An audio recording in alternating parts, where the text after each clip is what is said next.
It's estimated that 1 of every 20 adolescents suffers from clinical depression, and when depression begins during the teenage years, the risks are significant. Episodes can recur and interrupt important learning and development, and suicide is a significant risk. So experts say it's imperative to identify and treat young people quickly and effectively. The drug Prozac is the only antidepressant approved for children and teens, and there's one type of psychotherapy that's been effective in alleviating depression in young people. It's called cognitive behavior therapy, or CBT. NPR's Michelle Trudeau has this conclusion of our series on cognitive therapy. Research psychologist Joan Asarnow sits opposite a teenage patient with depression, whom we'll call Patty, in a small office at UCLA. They are in the middle of Patty's cognitive behavior therapy session. And what kinds of thoughts do you think are typical of you when you're under stress? I think when I'm under stress, thoughts are typical of me that just, when's it going to stop? I just want to be free from it.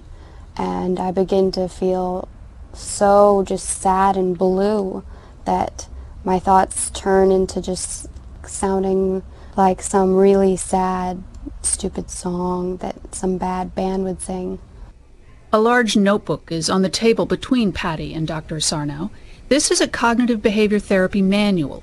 Therapists trained in CBT follow a manual in treating depressed patients. In it are detailed the two major components of CBT, changing ways of thinking and changing ways of behaving that can help mitigate depression. Psychiatrist Aaron Beck, considered the father of CBT, explains. Cognitive therapy consists of focusing on the negative thinking that a depressed person has and getting the patient to realize and recognize the distortions in their thinking. The focus of CBT, Beck adds, is on the present, not on a patient's past or unconscious, like in many other talk therapies. Patty, in her therapy, focuses on the here and now of having just flunked a math quiz. And what kinds of thoughts did you have when you failed the math quiz? I'm not smart enough to do anything.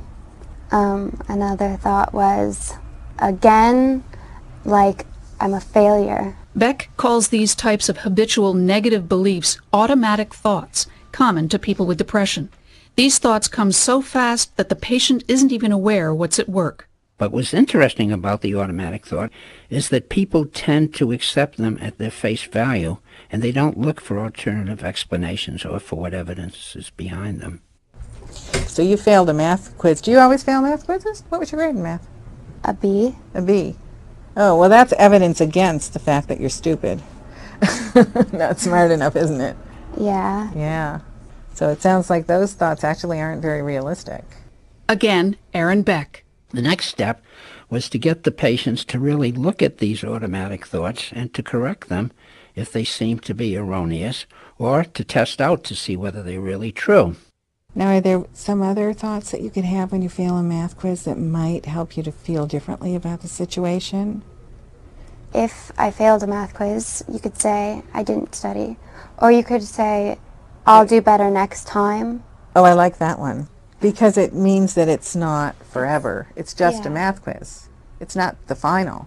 Yeah.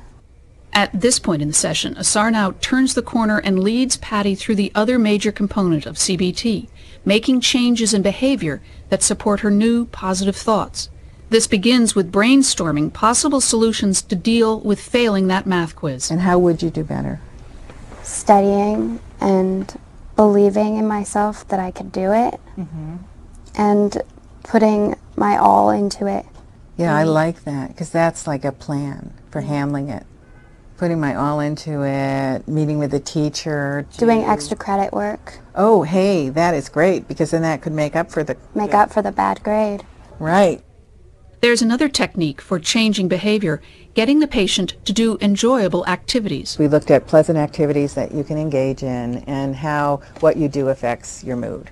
So instead of curling up under your covers or getting into fights with people, you might do something like take a bubble bath or take your dog for a walk or make cookies with your mother. And then, as the session ends, there's homework, an essential component of this therapy. Patty keeps a CBT workbook she shows Dr. Asarnow every week.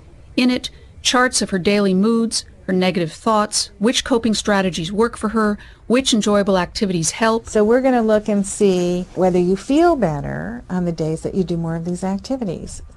We're going to look at how what you do and the activities that you participate in affect your mood.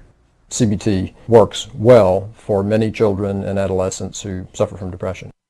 Researcher John Weiss at UCLA has looked at 16 separate clinical trials that tested the effectiveness of CBT on depression in young people.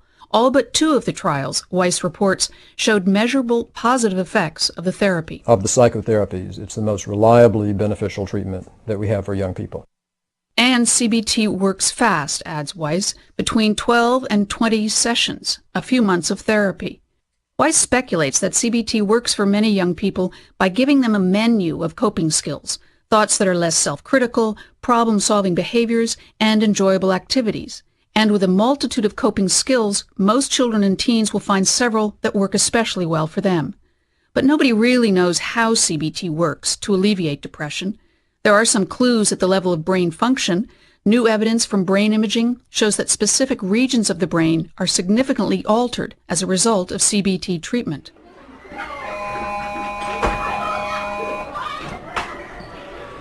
Researchers from the University of Texas at Austin are bringing group CBT into several elementary and middle schools to find out if the therapy is effective in groups of young children. What we try to do is identify girls between the ages of 9 and 13 who have a depressive disorder.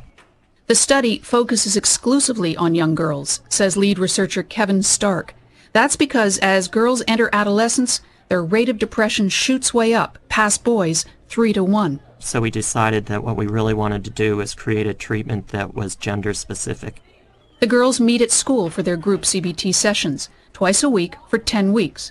The research study is still going on, but Stark has some early results on some of the girls who've completed their CBT therapy. About 87% of the participants were no longer depressed after treatment. Even though CBT is one of the very few psychotherapies that has been rigorously evaluated and found to be effective, UCLA's John Weiss says relatively few therapists use it as their primary treatment of young people with depression. And one of the major barriers is that the skills in using CBT require a very substantial dose of training followed by consultation or supervision from an expert. The state of Michigan has recently recognized that youth depression is such a pressing problem that Jim Watring, the state's director of programs for mentally ill children, decided that child therapists should be using treatments that have been proven effective in clinical trials. I wouldn't want us to do anything less than provide evidence-based treatment. So during the past year, about 50 therapists from community mental health centers around the state have received intensive training in CBT. It takes about 6 months to be well trained with supervision. But Watring says the commitment of staff time to the training has paid off. Boy, it was fun to hear their stories that say, this stuff really works, and they could see the difference. New preliminary research also shows that CBT may be even more effective when combined with approved antidepressant medications. Early results from one ongoing study of depressed teens funded by the National Institute of Mental Health showed that the combination of CBT and the antidepressant Prozac helped over 70% of the young patients. Michelle Trudeau, NPR News.